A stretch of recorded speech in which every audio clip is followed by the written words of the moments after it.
দলীয় রাজনীতি ছাড়া আসলে রাজনীতি আর কিভাবে হতে পারে। অর্থাৎ আজকে আমাদের যে সরকারি দল, সেই সরকারি দল বারবার করে বলছে যে আমাদের রাজনীতি নিয়ে কোনো সমস্যা নেই, আমাদের সমস্যাটা দলীয় রাজনীতি নিয়ে। তার মানে রাজনীতি থাকবে কিন্তু দল থাকবে না, এরকম একটি অবস্থা তারা বজায় রাখার চেষ্টা করছে।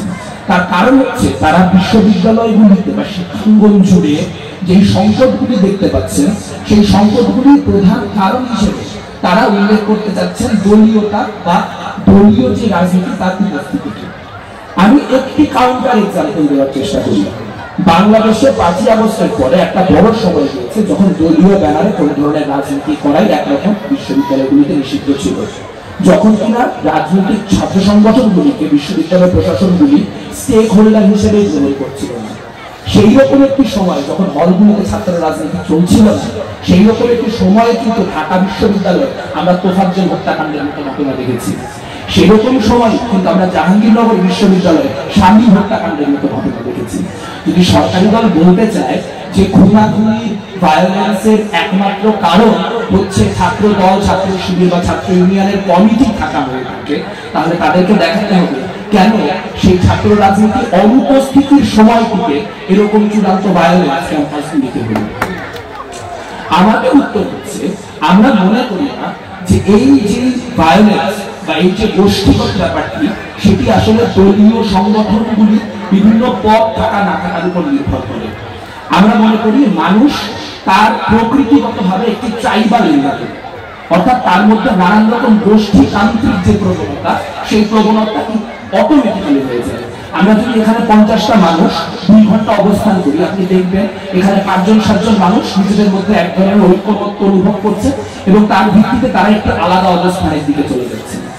অর্থাৎ এই গোষ্ঠীগত প্রবণতা যদি আপনি ছাত্র সংগঠন নাও রাখেন তাও ভালো। আপনারা দেখুন 2018 সালের পর থেকে এই কথাগুলি তো আমরা নতুন করে শুনছি না, লেজুর ভিত্তিক রাজনৈতিক দল চাই না, লেজুর ভিত্তিক ছাত্র সংগঠন চাই না। এই কথা সবার আগে বলতো কারা? সাধারণ ছাত্র অধিকার পরিষদ। সেই সাধারণ ছাত্র অধিকার পরিষদ থেকে পরবর্তীতে যে রাজনৈতিক দল তৈরি হলো, এবং যখন রাজনৈতিক দল তৈরি হলো তখন কিন্তু তারা আরো একই কথা বলতে পারে না। আমরা বাংলাদেশের ইতিহাস দেখলে দেখবো যে জাসদ ছাত্রলীগ আগে তৈরি হয়েছে, জাসদ তৈরি হয়েছে তারপরে। আমরা দেখবো যে বাংলাদেশ ছাত্রলীগ তৈরি হয়েছে আগে, আওয়ামী লীগ তৈরি হয়েছে তারপরে। অর্থাৎ ছাত্র রাজনীতি ঐতিহাসিকভাবে এখানে লেজুর ভিত্তিকতার কাজ করেনি, বরং তারা অগ্রণীতার ভূমিকায় বারবার করে অবস্থান করেছে। এখন প্রশ্ন হচ্ছে তাহলে সংকটটি কোথায়? সংকটটি অগণতান্ত্রিক কোথায়? এবং সংকটটি হচ্ছে রাজনীতিকে মডারেট করার চেষ্টা না করে, রেগুলেট করার চেষ্টা না করে, তাকে সমূলে উৎপাদন করার একটা অযৌক্তিক প্রচেষ্টা। আমাদের সরকারি দল, আমাদের সরকার দল বারবার করে বলছে যে তারা সাংবিধানিক অধিকার হরণ করতে চান না। প্রথমত সংগঠন করতে পারাও একটি সাংবিধানিক অধিকার, কাজে সংগঠন করতে দিব না, এটা কোনোভাবেই সাংবিধানিক অধিকার হরণ করা না, ব্যাপারটি এখন নয়।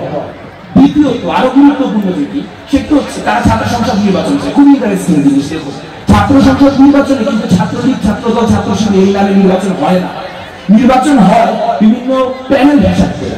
তাহলে প্রশ্ন হচ্ছে প্যানেলগুলো শেষ রাজনৈতিক দলগুলির মধ্যেই সীমাবদ্ধ হয়ে যায় কেন? কেন যতই আমি মুখে সাদা দল নীল দল বলি না কেন, শেষে সেটা ছাত্র দল এবং ছাত্র লীগেই পরিণত হয়। কারণ এটা অবাস্তব। সারা দেশে গোষ্ঠীগত সংস্কৃতি থাকবে, সারা দেশে রাজনৈতিকতা থাকবে, সারা দেশে দলীয়তা থাকবে, কিন্তু আমি বিশ্ববিদ্যালয়ের পরিসরে ঢোকার সাথে সাথে সেই দলীয়তা খাওয়া হয়ে যাবে, এটা সম্ভব না। কাজে এই দলীয়তা থাকবে। প্রশ্ন হচ্ছে আপনি কি ছাত্র রাজনীতির মুক্ততা চান নাকি ছাত্র রাজনীতির মুক্ততা চান? আজকে তাদের যে মডেল, সেই মডেল ছাত্র রাজনীতিকে মুক্ত করে দেয়। তাদের পৃথিবীতে বিভিন্ন মতাদর্শিক অবস্থানের লোকজন থাকবে, কিন্তু তারা তাদের মতাদর্শের ভিত্তিতে ওপেনলি সংগঠন করবে না। তার ফলে তাদেরকে কোনো দায়বদ্ধতার জায়গায় আনা যাবে না, তাদেরকে ক্ষমতাকে নিয়ন্ত্রণ করা যাবে না। আমরা মনে করি ছাত্র রাজনীতি থাকা উচিত, তার মডারেশন হওয়া দরকার এবং তার রাজনীতি হওয়া দরকার। সকলকে অসংখ্য ধন্যবাদ। শুরু করছি। মাননীয় সভাপতি এবং উপস্থিত সবাইকে শুভেচ্ছা। আজকে বিতর্কের বিষয় নির্ধারিত হয়েছে শিক্ষার বিকাশে রাজনীতিমুক্ত শিক্ষার আদর্শ। কিন্তু আজকে আমাদের প্রতিপক্ষ দলের বিতর্ক শুনে তাদের মনে হচ্ছিল যে তারা আসলে রাজনীতিতে কিভাবে স্বচ্ছতা আরো আসতে পারে সেই ব্যাপার নিয়ে অধিক কনসার্ন, কিন্তু একটা ক্যাম্পাসে শিক্ষার বিকাশটা কিভাবে হবে সেই শিক্ষার বিকাশ দুজন বক্তা থেকে আমরা একটুও পাই না। সেই জায়গায় তারা আমাদের কিছু প্রশ্ন করে যায়। প্রশ্ন ছিল যে দলীয় রাজনীতি করে যদি দলীয় রাজনীতি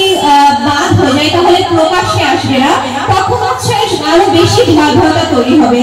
সেই জায়গায় আমাদের কথা হচ্ছে যখন দলীয় রাজনীতি থাকবে না এবং এটা ব্যান করা হবে, তখন ওই যে ডাকসু ভিপি বা ডাকসুর প্রধান যিনি হতে চাচ্ছেন, তিনি আমরা সাধারণ শিক্ষার্থীরা তার যোগ্যতা দিয়ে তাকে জাজ করব এবং তার কর্মকাণ্ড নিয়ে জাজ করব, এবং সে এই ব্যাপারটা মাথায় রাখবে যে আমার এখন দলীয় সাপোর্ট নাই, অতএব আমার যে নিশ্চয়তা এবং আমার যে স্বচ্ছতা, সেই স্বচ্ছতা বজায় রাখতে হবে, তবে আমার বাকি যে শিক্ষার্থী তারা আমাকে ভোট দেবে। তাদের আরো প্রশ্ন ছিল যে হলগত সমস্যাগুলো প্রশাসন তো চাইলেই সমাধান করতে পারে, কিন্তু গত 15 বছর আমরা যে হলগত সমস্যাগুলো দেখেছি তা কিন্তু প্রশাসন কোনোভাবেই সমাধান করতে পারেনি, কারণ হলের দরজায় দাঁড়িয়ে থাকে কোনো না কোনো নেতৃত্বিক রাজনৈতিক নেতা। তখন কিন্তু আবার যে প্রশাসনের কাছে আমরা যাচ্ছি, এই প্রশাসনের মধ্যেও যখন ওপেনলি রাজনীতি করার একটা প্রবণতা থাকে, তখন কিন্তু তারা তাদেরকে সাপোর্ট করে যারা তাদের দলীয় ছাত্র। তাদের আরো প্রশ্ন ছিল যে যখন হচ্ছে কোনো ভিসি বা কোনো শিক্ষককে আমরা যখন সামনে দেখি, তখন যখন তাদের রাজনৈতিক মতাদর্শ জানতে পারি না, তখন তাহলে আমরা কিভাবে তাকে বিচার করব? সেই একই জায়গা থেকে আমরা বলতে চাই, যখন আমাদের উদ্দেশ্য শিক্ষার বিকাশ, তখন যে শিক্ষকের শিক্ষাগত যোগ্যতা, যে শিক্ষকের ওভারঅল যোগ্যতা বেশি থাকবে, আমরা সেই শিক্ষককেই সেইভাবে জাজ করব। এখন যদি আমাদের কথায় আসি, মাননীয় সভাপতি, আমরা আজকে সেই রাজনীতির বন্ধের কথা বলছি বা সেই রাজনীতি মুক্ত ক্যাম্পাসের কথা বলছি, যে রাজনীতি আসলে ত্রাসের রাজনীতি, ক্ষমতায়নের গদি নিয়ে লড়াইয়ের রাজনীতি, ক্রিকেটের স্ট্যাম্প দিয়ে মাথা কাটানোর রাজনীতি এবং একটা পোস্ট করার কারণে আপনার মতো স্টুডেন্টকে রাতের পর রাত মেরে তাকে মেরে ফেলার রাজনীতি, এবং একই সাথে আপনার মায়ের আত্মচিৎকারের রাজনীতিকে বন্ধের কথা বলছি। এখন যদি এমন হয় যে ক্যাম্পাসে যখন কোনো ধরনের রাজনীতি থাকবে না, দলীয় রাজনীতি, তখন কয়েকটা জিনিস আমরা এনশিওর করতে পারি। সেটা হচ্ছে প্রথমত একটা মানসম্মত পরিবেশ, যে পরিবেশে আমি একজন সাধারণ শিক্ষার্থী হিসেবে আমার কোনো ভয় থাকবে না, সেফটি এনশিওর হবে, আমি রিসার্চ এবং আমি আমার পড়াশোনায় মনোযোগ দিতে পারবো। দ্বিতীয় যে জায়গাটা, সেটা হচ্ছে যখন রাজনৈতিক রাজনৈতিক দলগুলো প্রকাশ্যে আসবে, তাদের আইডিওলজি খুবই সাধারণভাবে আলাদা হবে, বিভিন্ন বিষয় যখন সামনে আসবে তখন তাদের মতাদর্শ আলাদা, যার কারণে তাদের মধ্যে সংঘাত হওয়ার সম্ভাবনা থাকে। সেই সংঘাতে আমি একজন সাধারণ শিক্ষার্থী হিসেবে অনিরাপদ ফিল করবো, তখন আমার কি পড়াশোনার মনোযোগটা থাকবে? উত্তরটা হচ্ছে না। সেই সময় আমার শিক্ষা উপরে কিভাবে পড়াশোনা নিশ্চিত হবে? তারা বলেছে যে এরকম রাজনৈতিক ক্যাম্পাস তো অবাস্তব। আমরা উদাহরণ দিয়ে গেছি প্রাইভেট বিশ্ববিদ্যালয়ের কথা। যদি 24-এর আন্দোলনের কথা বলি, 24-এর আন্দোলন যখন এক পর্যায়ে ঝিমিয়ে যাচ্ছিল, তখন সেই ঝিমিয়ে যাওয়া অবস্থা থেকে প্রাইভেট বিশ্ববিদ্যালয় কিন্তু সেই আন্দোলনের হাতিয়ার হিসেবে দাঁড়িয়েছিল। আমরা সড়ক আন্দোলনের কথা বলি, কলেজের শিক্ষার্থী, স্কুলের শিক্ষার্থী কিভাবে সড়কে গিয়ে আন্দোলন করেছে তা আমাদের 2018 সালে কারোর অজানা নাই। সেই বিষয়টি কিভাবে সম্ভব হয়েছে? তারা কি কোনো দলীয় রাজনীতি করেছিল? উত্তরটি হচ্ছে না। অতএব দলীয় রাজনীতি যখন বন্ধ হবে, তখন শিক্ষার যে পরিবেশ, সেই পরিবেশ উন্নত হবে, যার কারণে আজকে বংশাল আমাদের শিক্ষার বিকাশটা আরো বেশি হওয়া, সেই জায়গা থেকে আমরা পক্ষে অবস্থান করছি। ধন্যবাদ। বক্তব্য থেকে শুনতে আপনার যখন জাতীয় দলগুলো আপনি দেখতে পাচ্ছেন যে বিদ্যমান রয়েছে, এই বিষয়গুলো অস্তিত্ব আপনি কখনো বিবেচনা করতে পারবেন, এবং জাতীয় দলগুলো সবসময় থাকবে। অর্থাৎ এই জাতীয় দলগুলো যখন থাকবে, অর্থাৎ তার অনুসারে তার মতাদর্শের মানুষরা একইভাবে থাকা শুরু করবে। অর্থাৎ এই জাতীয় দলের মতাদর্শ যে সময় ছাত্ররা থাকা শুরু করবে, তাদেরকে আপনি যদি বলেন যে রাজনীতি করতে দিবেন না, তারা তো আপনার এখানে অস্তিত্ব রাখছে, তখন যে সম্পর্ক তৈরি হবে, তখন সেই সকল মতাদর্শ ছাত্ররা ছাত্রীরা প্রকাশ্য রাজনীতি করবে না, গুপ্তভাবে রাজনীতি করবে, এবং আপনি তখন জানবেন না তারা আসলে কিভাবে কাজ করছে। অর্থাৎ এবার পৃথিবীর তুলনা করুন যে পৃথিবীতে দেখতে পাচ্ছেন সেই সকল রাজনীতি করা স্টুডেন্ট বা ছাত্রছাত্রীদেরকে আপনি জানেন এবং কোন মতাদর্শ অনুসরণ করে তাও জানেন, তার থেকে বেশি ঝুঁকিপূর্ণ হয় যখন আপনি আসলে জানতে পারেন না যে কোন মতাদর্শের রাজনীতিবিদ বা ছাত্ররা উঠে আসছে।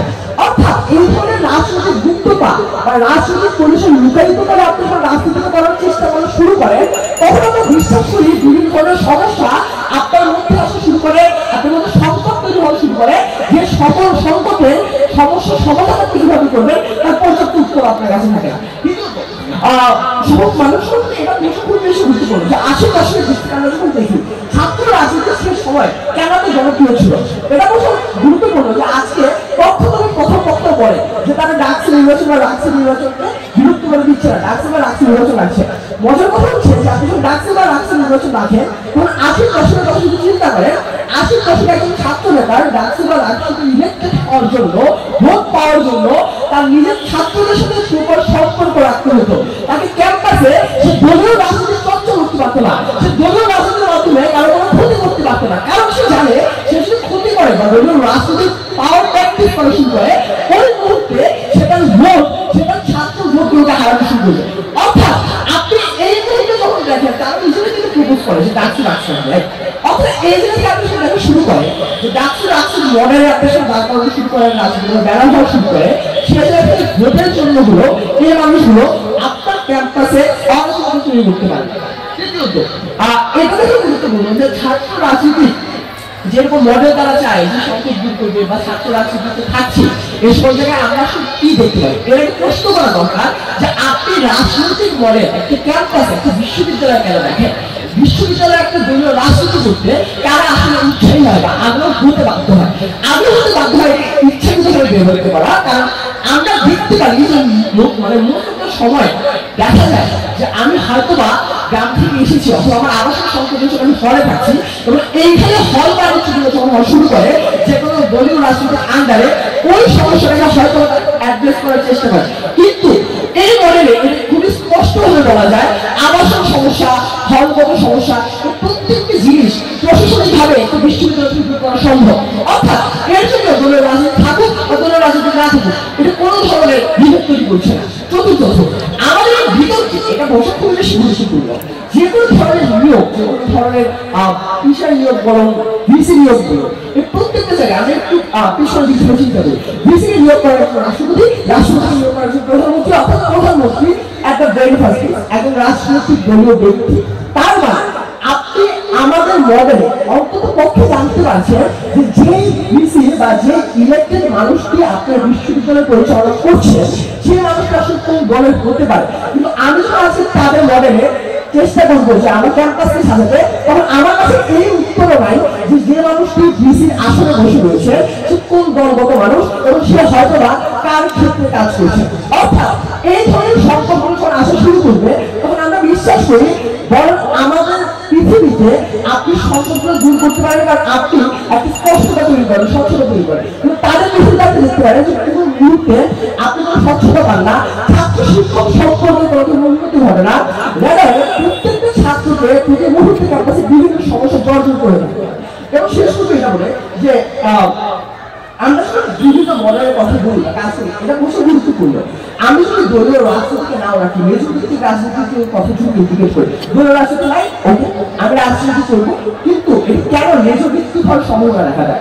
আমরা দেখেছি ক্যাম্পাসে বৈষম্য ছাত্র আন্দোলন যার আসলে কোনো রাজনৈতিক ফিগার বা রাজনীতির কোনো দেহ নেই, কিন্তু এই বৈষম্য ছাত্র আন্দোলন ওঠার পরবর্তী মুহূর্তে হলেও বিভিন্ন সংকট তৈরি হওয়া শুরু করে এবং এই বৈষম্য ছাত্র আন্দোলন যাদের মেজরিটিক রাজনীতি নেই তাদেরও একটি বড় ধরনের সমর্থক গোষ্ঠী তৈরি হয়, শুধুমাত্র এই কারণে কারণ তাদের থেকে সুবিধা হয়। অর্থাৎ দলীয় রাজনীতিকরণ এবং মেজরিটিক রাজনীতি শুধু একই পরিসরে থাকবে, সেটি সত্যবাদ। মেজরিটিক রাজনীতি মানুষ সেই দিকে যায় যেদিকে সে তথ্যভাবে কোনো ধরনের সুবিধা পেতে পারে। তাই বিশ্বাস করি যে আজকে শিক্ষা করে মুক্ত রাজনীতি থাকা দরকার, যার মাধ্যমে অন্তত পক্ষে আমরা স্বচ্ছতা নিশ্চিত করব। ধন্যবাদ সবাইকে। আজকে এই পুরো বিতর্কে বিপক্ষ দল বিতর্ক জেতার ম্যান্ডেট হারিয়েছে। কেন হারিয়েছে? 1, 2, 3, 4 করে বুঝিয়ে দিয়েছে। প্রথম কথা, আজকে শেষ বক্তা প্রশ্ন করেছেন বুয়েটে যে ছাত্র রাজনীতি নিষিদ্ধ হয়েছে এতে লাভ কি হয়েছে? 1 নম্বর লাভ, বুয়েটে ছাত্র রাজনীতি নিষিদ্ধ হওয়ার পর থেকে আজকে আর কোনো আপনারা এই পর্যন্ত মৃত্যুবরণ করেন না। একটি জানার জন্য এই মঞ্চ অত্যন্ত গুরুত্বপূর্ণ। আজকে বিপক্ষ দল থেকে কি কি জায়গাতে বিতর্ক হয়েছে আমরা যদি খুব পরিষ্কার করি, সবার আগে তারা বলার চেষ্টা করছেন যে আজকে গুপ্ত রাজনীতি হবে। আমরা যদি আজকে সরকার দল, আমরা যদি দলীয় রাজনীতিকে বাতিল করি, গত 15 বছর ধরে ক্ষমতাসীন সরকারের, ক্ষমতাসীন দলের ছাত্র সংগঠন ছাত্রলীগ 15 বছর ধরে মুক্ত বাতাসে রাজনীতি করেছে। সেই মুক্ত বাতাসে ছাত্র দল বা অন্যান্য রাজনৈতিক সংগঠন কি আপনাদের ক্যাম্পাসগুলোতে প্রবেশ করতে পেরেছে? অর্থাৎ আপনি গুপ্ত রাজনীতিকে নিন্দা করছেন, কিন্তু যখন মুক্ত রাজনীতি 15 বছর দেশে ছিল তখন কি দেশে স্থিতিশীল ছিল? মোটেও ছিল না। আজকে পর্যন্ত খুবই শক্তিশালী একটি যুক্তি দেখানোর চেষ্টা করেছে। তারা বলেছে যে আপনি যদি দলীয় রাজনীতি রাখেন, তারপর তো আপনার বিশ্ববিদ্যালয়ের প্রশাসন রয়েছে বা প্রতিষ্ঠানের প্রশাসন যে কোনো সমস্যার সমাধান করে দিতে পারবে। 15 বছরের রেজিমের একটা নিকৃষ্ট উদাহরণ যদি আপনাদের মনে আছে, যখন রাজশাহী পলিটেকনিক্যাল ইনস্টিটিউটের অধ্যক্ষকে তার ওই প্রতিষ্ঠানের ক্ষমতাসীন ছাত্র সংগঠনের কর্মীরা পুকুরে ফেলে দিয়েছিল, অর্থাৎ একটি প্রতিষ্ঠানে সর্বোচ্চ অথরিটিকে তারা চ্যাংদোলা করে পুকুরে ফেলে দেওয়ার মতো অধিকার রাখে, ক্ষমতা রাখে। সেখানে আপনি প্রশাসনকে দায়ী করতেন সেই প্রতিষ্ঠানে নিরাপত্তা নিশ্চিত করতে। এটি প্রচন্ড হাস্যকর মানুষের আজকে যদি আমরা বলতে চাই যে শিক্ষার যে বিকাশের জায়গাগুলোর কথা বলছি, সেখানে আজকে বিপক্ষদল থেকে অনেকগুলো অবান্তর যুক্তি এসেছে শেষ বছর থেকে। বিশেষত তারা বলেছেন গবেষণা ফান্ড বন্ধ হবে ইত্যাদি ইত্যাদি। আমরা বরঞ্চ দেখেছি যখন 15 বছর অথবা তার বিগত যে কোনো সময় দলীয় রাজনীতি ক্যাম্পাসগুলোতে বহরত চলতো, তখন সরকারের যে কোনো প্রকল্পে 5%, 10%, 15% ভাগ ওই তৎকালীন ছাত্র সংগঠনকে দিতে হতো। আমরা মনে করি যদি দলীয় রাজনীতি নিষিদ্ধ হয়, ওই 5%-এর সংখ্যা যদি 2% সাধারণ শিক্ষার্থীর মধ্যে যায়, তুলনামূলকভাবে দলীয় রাজনীতির চেয়ে বর্তমানে গুপ্ত রাজনীতি তুলনামূলক করতে ভালো মানুষের প্রতি আমরা সর্বশেষের থেকে যদি বলতে চাই, তারা বলার চেষ্টা করেছেন যে যখন 5 তারিখের পর পরিবর্তনের পরে বেসরকারি বিশ্ববিদ্যালয়ের শিক্ষার্থীরা রাষ্ট্র সংস্কার কাঠামোতে অংশগ্রহণ করবে না। আমরা আজকে পক্ষপাত থেকে মনে করি একজন ছাত্রের ঐতিহাসিক রায় কখনো মানববন্ধন করে না। আমরা মনে করি একজন ছাত্রের রাষ্ট্র কাঠামোর সংস্কারে সবচেয়ে গুরুত্বপূর্ণ ভূমিকা রাখা, তার একাডেমিক পরিবেশ নিশ্চিত করা, তার রিসার্চে কতগুলো সাইটেশন হলো, তার কতগুলো আর্টিকেল আন্তর্জাতিক গবেষণা পত্রিকায় প্রকাশিত হলো, এটির মানদণ্ড হওয়া উচিত মানুষের প্রতি। শুধুমাত্র এই সংগ্রাম, অবিরত সংগ্রাম করে যাওয়ার নাম শিক্ষার বিকাশ হতে পারে না মানুষের প্রতি। আমরা মনে করি সার্বিকভাবে আবাসন, চিকিৎসা, স্বাস্থ্য, শিক্ষার মতো মৌলিক জায়গা যেগুলো একজন শিক্ষার্থী, একজন শিক্ষক এবং একাডেমিক পরিসরের সকল কর্মকর্তা কর্মচারী নিশ্চিত হবে, তখন শিক্ষার সুস্থ কাঠামো নিশ্চিত হবে। এবং সেই কাঠামো নিশ্চিত হওয়ার জন্য এই দলীয় রাজনীতি যেটি সহিংসতা রূপে গত 50 বছর বাংলাদেশকে বহন করতে হচ্ছে, সেই বিষয়টা আমরা বহন করতে চাই না। আপনাদের সকলকে অনেক ধন্যবাদ। আমি প্রথম বক্তার কথার কাছে ফিরে যাচ্ছি আবার, যে তিনি বলেছিলেন প্রাইভেট বিশ্ববিদ্যালয়ের উদাহরণ দিয়ে যে আন্দোলনের সময় তারা সংগঠিত না থেকে, দলীয়ভাবে সংগঠিত না থেকে তারা তাদের ভূমিকা রেখেছে এবং তারপর তারা চলে গেছে। তো এখানে প্রশ্ন আছে যে আপনি একটা স্বৈরাচারী সরকার ফেলে দিয়েছেন, কিন্তু তারপর আপনি কিভাবে রিকনস্ট্রাক্ট করবেন, আপনি নতুন একটা ব্যবস্থা তৈরি করবেন, সেখানে আপনার ভূমিকা নেই। তো আপনি এইভাবে ধ্বংস করে দিতে পারবেন কোনো খারাপ জিনিস, কিন্তু আপনি নতুন ভালো কোনো জিনিস তৈরি করতে পারবেন না। একইভাবে আপনি হয়তো ছাত্র রাজনীতি শেষ করে এই যে খারাপ শিক্ষার পরিবেশ অনেক কিছু সলভ করে ফেলতে পারবেন, কিন্তু ওই যে কথাটা বারবার আপনারা বলছিলেন যে শিক্ষার সুস্থ পরিবেশ, সেটিকে কিভাবে নিশ্চিত করবেন সেটা আপনারা আবার ভালো করে আমাদের জানিয়ে দিতে সুবিধা হয়। তারপর যেটা বলতে চাই, হ্যাঁ, এই কথার সূত্র ধরে যে বৈষম্য বিরোধী ছাত্র আন্দোলন আমরা দেখলাম, আন্দোলন করলো সবাই, শুধু ছাত্ররা না, মানুষ। কিন্তু আমরা দেখলাম পরবর্তীতে যখন গভর্নমেন্ট ফরমেশন হইলো, বিভিন্ন জায়গায় বিভিন্ন মানুষ গেল, তখন আমরা দেখলাম এই যে একটা গোষ্ঠী বৈষম্য বিরোধী ছাত্র আন্দোলন, তাদের বিরুদ্ধে মানুষ কিন্তু সেখানে গিয়েছে। এখন আপনাদের কাছে আমার প্রশ্ন থাকবে যে এই বৈষম্য বিরোধী ছাত্র আন্দোলন, এদেরকে কি আপনারা ছাত্র সংগঠন, আপনারা যেই ছাত্র সংগঠন নিষিদ্ধ কথা বলছেন, এরকম ছাত্র সংগঠন মনে করেন, নাকি আপনারা আপনাদের মডেলের ছাত্র সংগঠন যারা শিক্ষার্থীদের দাবি দেওয়ার ভিত্তিতে সংগঠিত হবে, পরবর্তীতে একসাথে হবে, পরবর্তীতে ক্ষমতায় যাবে, শিক্ষা সুষ্ঠু পরিবেশ নিশ্চিত করবে, এটি মনে করেন, নাকি আপনারা এটা ছাত্রলীগ বা ছাত্র দল এদের মধ্যে কোনো একটা গতানুগতিক ছাত্র সংগঠন মনে করেন এবং তাদের আপনারা বাধা প্রয়োগ করে নিষিদ্ধ করতে চান? এখন এখানে আরো একটা বিষয় আছে যে আমরা যখন দেখলাম বৈষম্য বিরোধী ছাত্র আন্দোলন 5 আগস্টের পর বিভিন্ন ক্যাম্পাসে, বিভিন্ন জেলায়, সব জায়গায় সংগঠিত হলো, তখন আমরা দেখলাম ওই আগের মানুষগুলোই যারা ওই ক্ষমতার আশেপাশে থাকতো, বিভিন্ন বড় বড় ব্যবসায়ী, বিভিন্ন মানুষজন, তারা তাদের কাছে যাওয়া শুরু করলো। তো আপনারা যেই নতুন ছাত্র আপনারা যেই গতানুগতিক ছাত্র রাজনীতির বাইরের কথা বলছেন, সেখান থেকে বের হয়ে তারা কোথায় যাবে, এই প্রশ্নটা বেশি গেলাম। আর ক্যাম্পাসের কথা যদি আমরা বলতে চাই, তাহলে আমাদের ক্যাম্পাসে আমরা দেখেছি ওই যে লিমিটেড রিসোর্স। আপনারা বলছেন যে শিক্ষার বিকাশের একটা অত্যন্ত গুরুত্বপূর্ণ জিনিস হচ্ছে অ্যাক্সেস টু এডুকেশন, যে আমরা আমাদের শিক্ষার অ্যাক্সেস লাগবে। কিন্তু দেখেন আপনার বিশ্ববিদ্যালয়ে কি সবাইকে অ্যাকোমোডেট করার মতো সিট আছে? নাই।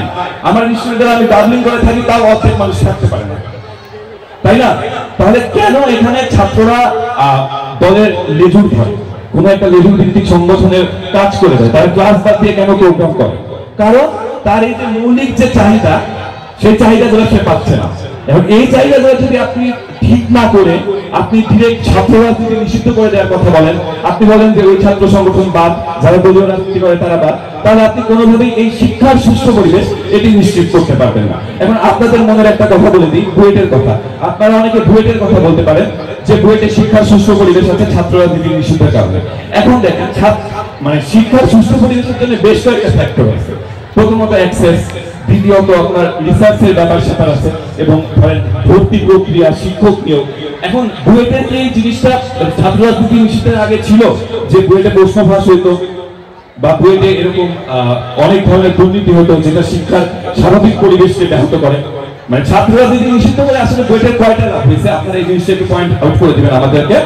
আর রিসার্চের যে কথা বললাম যে শিক্ষার বিকাশ আমরা মেজার করবো কি দিয়ে? আমরা পরিমাপ করবো রিসার্চ আউটপুট দিয়ে। কিন্তু যখন ছাত্র রাজনীতি থাকবে না, যখন কোনো আপনার দলীয় সংগঠন প্রেশার দেওয়ার মতো থাকবে না, তখন আপনাকে রিসার্চের ফান্ড কে দিবে, কেন দিবে? একই সাথে আপনার এই ধরনের যে সকল মৌলিক চাহিদা রয়েছে শিক্ষার বিকাশের জন্য, আপনারা নিজেরাই যেগুলো বলেছেন যে অ্যাক্সেস, ইনফ্রাস্ট্রাকচার, থাকার জায়গা, এই সকল নিশ্চিত করার জন্য আপনার ওই লড়াইটা করতেই হয়, আপনার দিন শেষে আপনার ওই কামড়াকামড়িটা করতে হয়। এই জায়গা থেকে আমরা বলতে চাই যে আপনারা এইভাবে ছাত্র রাজনীতি যদি নিষিদ্ধ করে দেন, ছাত্র রাজনীতি আপনার তখন হয়তো ছাত্রলীগ ছাত্র দল থাকবে না, কিন্তু তারা যেই কাজটা করতো সেই কাজই আপনার জেলা সংগঠন করবে, সেই কাজটি আপনার ডিবেটিং ক্লাব করবে, আমরা দেখেছি। আর আমাদের দ্বিতীয় বক্তা একটা কথা বলে গিয়েছিলেন, সেটা কিছু না বললেই নয়। সেটি হচ্ছে তিনি বললেন যে এই যে বিশ্ববিদ্যালয়ের সেশন জট, বিভিন্ন ভর্তি প্রক্রিয়া, এই সব যে জালিয়াতি হয়, বিভিন্ন অনিয়ম হয়, এসবের বিরুদ্ধে নাকি কোনো ছাত্র সংগঠন প্রতিবাদ করে না। 5 তারিখের পর তো আমি দেখলাম মানে যেই সংগঠন আজীবন কোনোদিন করে নাই তাদের প্রতিবাদ, সেই সংগঠনের ভর্তি ফি বাড়ানোর বিরুদ্ধে প্রতিবাদ করছে। অর্থাৎ গণঅভ্যুত্থান পরবর্তীতে আমাদের আরো একটা পজিটিভ দিক এসেছে যে ছাত্ররা রাজনীতি করতে চায়, ছাত্ররা রাজনৈতিকভাবে অন্তর্ভুক্ত থাকতে চায়। তো সেই জায়গা থেকে আপনি যদি তাদেরকে দল করার অধিকার কেড়ে নেন, কোন সাংগঠনিক রাজনীতি করার অধিকার কেড়ে নেন, তাহলে আসলে মানে শিক্ষার যে বিকাশ সেটা আপনারা নিশ্চিত করতে পারবেন না। ধন্যবাদ। যখন ওনারা বারবার বলে যাচ্ছেন, তখন আপনি যখন বলছেন যে ছাত্র রাজনীতিকে নিয়ন্ত্রণ করবেন, তাদের কিভাবে হবে কিনা, তারা খারাপ কিছু করলে কিভাবে নিয়ন্ত্রণ করবেন, সেই মডেলটা দেখানো আপনার উপর একটা দায় বলতে যায়। যখন আপনি বলেন যে আমি নিয়ন্ত্রণ করবেন এমন একটা রাজনৈতিক অবস্থায় বাংলাদেশের মতো দেশে, যেখানে একদম শুরু থেকে ছাত্র রাজনীতিকে ব্যবহার করা হয়, ছাত্রদেরকে রীতিমতো ব্যবহার করা হয় রাজনৈতিক স্বার্থে। এখন চিন্তা করেন, ছাত্র রাজনীতি কি ইউএসএতে হয় না? হয়। তাদের ইউনিভার্সিটির রাজনীতিটা হয়, কিন্তু কি জন্যে হয়?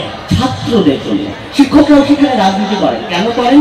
শিক্ষকদের জন্য, ওনাদের অধিকার আদায়ের জন্য। কিন্তু বাংলাদেশের প্রেক্ষাপটে যদি আপনি চিন্তা করতে যান, এই যে রাজনীতিটা, সেটা কখনো কারো স্বার্থে করা সম্ভব হয় না। একটা ছাত্র কখনো নিজের স্বার্থে, আজ পর্যন্ত দেখবেন না গত 15 বছরে ছাত্রলীগ বা ওই দলটা কখনো ছাত্রদের অধিকার নিয়ে, আজকে আমাদের সেশন জট চলছে কিংবা ওই একটা ইনস্টিটিউট বন্ধ হয়ে যাচ্ছে, এ ধরনের বিষয় নিয়ে আজকে একটা শিক্ষক একটা ছাত্রী শিরোধারীর জায়গাতে উঠে আসছে, সেটা 2019-এর ঘটনা। এই জিনিসগুলো নিয়ে আপনি ছাত্রলীগকে কিংবা ছাত্র ওই ধরনের রাজনৈতিক সংগঠনকে কখনো কাজ করতে বা এগিয়ে আসতে দেখবেন না। সেখানে এগিয়ে আসে কারা? ছাত্রদের নিয়ে কাজ করার সংগঠনগুলো, বিতর্ক সংগঠনগুলো, সাংস্কৃতিক সংগঠনগুলো। আপনি সাথে দেখেন এই কিছুদিন আগে যে আন্দোলন হলো, এই মূলত নেতৃত্ব দিয়েছে পৌড়ে দাঁড়িয়ে ওইখানকার সাংস্কৃতিক সংগঠন দিল, এসইউডিএস, তাদের মতো বিতর্কিত সংগঠনগুলো, তাই না? তার মানে আমার ছাত্র রাজনীতি ওইখানে যদি আমরা আলাদা করে দেখি, ধরেন আমি ধরলাম যে ওইখানে ছাত্র রাজনীতি নাই, তার মানে কি আমার অধিকার নিয়ে কথা বলা বন্ধ হয়ে গেছে? ওইখানকার ছাত্ররা তাদের কি এমন ক্ষতি হয়ে গেল ছাত্র রাজনীতি না থাকায়? এই জিনিসটা তাদের একটা দায়বদ্ধতায় আমাকে দেখানো, সেটা তারা দেখাতে পারেন না। কিংবা তারা এটাও দেখাতে পারেন না ছাত্র রাজনীতি বা দলীয় লেজুর ভিত্তিক ছাত্র রাজনীতি না থাকলে শিক্ষার্থীদের শিক্ষার বিকাশে কোনো বাধা হবে কিনা, কারণ আমাদের মূল পয়েন্টটা হলো শিক্ষার বিকাশ। এখন চিন্তা করেন শিক্ষার বিকাশকে নিয়ে আমাদের কথাগুলো চিন্তা করেন। আজকে যখন আমাদের ক্যাম্পাসে একটা ঝামেলা হবে, এই ছাত্র লীগ ভার্সেস দল বলেন কিংবা যে কোনো কারণে রাজনীতির কারণে যখন ঝামেলা হয়, আমার কোনো এখানে দায় না, কিন্তু আমাকে ক্লাসে না গিয়ে নিজের নিরাপত্তা সংকটে ভুগতে হয়, যেটা কোন জিনিসটাকে বাধাগ্রস্ত করে, আমার স্টাডিকে, আমার একাডেমিক ফোকাসকে হ্যাম্পার করে। আপনি দেখেন রুয়েটে কেন এত ভালো ভালো টিচার যায়, কিন্তু আমাদের ইউনিভার্সিটিতে শিক্ষকদের মধ্যে অনেক পরিমাণে দলীয়করণ কেন হয়, কারণ তাদের নিয়োগে ওই দলীয়করণটা চলে আসে, কারণ শিক্ষকদের রাজনীতির কারণে। যেটার কারণে আপনি কিছুদিন আগে স্লোগানের যে রাজনীতিটা দেখবেন, তার এগেনস্টে কতগুলো শিক্ষককে দলীয় কারণে, আমার নিজের বিভাগে দলীয় কারণে উনি নিয়োগ দিয়ে বসে আছেন। কিন্তু চিন্তা করেন সেখানে রুয়েটে কি হচ্ছে, রুয়েটে অনেক জায়গায় শিবিরের ট্যাগ থাকার কারণে আমাদের ডিপার্টমেন্টের যে টপ করেছে সেই ছাত্ররা কোনো পাবলিক ইউনিভার্সিটিতে চান্স পাচ্ছিল না, প্রাইভেটে অথবা ইঞ্জিনিয়ারিং ইউনিভার্সিটিতে অথবা বাইরে গিয়ে তাদেরকে পড়াশোনা করতে হয় বা শিক্ষকতা করতে হয়, কারণ আমাদের এখানে দলীয়ভাবে নিয়োগ হয়। তো এই যে জিনিসগুলো, এটা তিন জিনিসটাকে সবার আগে ক্ষতিগ্রস্ত করে আপনার রিসার্চকে, আপনার মেধাবী শিক্ষক আশাটাকে। যখন আপনি মেধাবী শিক্ষককে নিয়োগ দিতে পারবেন না দলীয় রাজনীতির কারণে, তাহলে আপনার ভালো শিক্ষক বা ভালো শিক্ষকতা কোথা থেকে আসবে? যদি ভালো শিক্ষকতা না হয়, তাহলে আমাদের ছাত্রদেরকে গবেষণার দিকে ধাবিত করবে কারা? যদি শিক্ষকরাই রাজনীতির কারণে আজকে ওই ছাত্রকে, ও তো অন্য দল করে তাকে কম নাম্বার দেন, এই যে শিক্ষকদের মধ্যে আপনি দলীয়করণের কারণে ছাত্রদের সাথে একটা জিনিস দেখতে পারেন। আপনি 2014-তে দেখতে পারেন অ্যাপ্লাইড ম্যাথমেটিক্স ডিপার্টমেন্ট রাজশাহী ইউনিভার্সিটিতে, সেখানে একটা ছাত্র সে টানা 2 বার ফার্স্ট ইয়ার এবং সেকেন্ড ইয়ারে টপ করেছিল, কিন্তু ছাত্র লীগরা নিজেরা মাঠে নেমে আন্দোলন করে ওই লোকটাকে জেলে পড়ে 6 মাস জেলের ভাত খাওয়ায়। সেই লোকটা আজ পর্যন্ত ডিগ্রি পায় না। এই রিসেন্ট একটা সিন্ডিকেট সভায় লোকটাকে ছাত্রত্ব ফিরিয়ে দেওয়া হয়েছে। এই যে ডমিনেন্সগুলা আপনার ছাত্র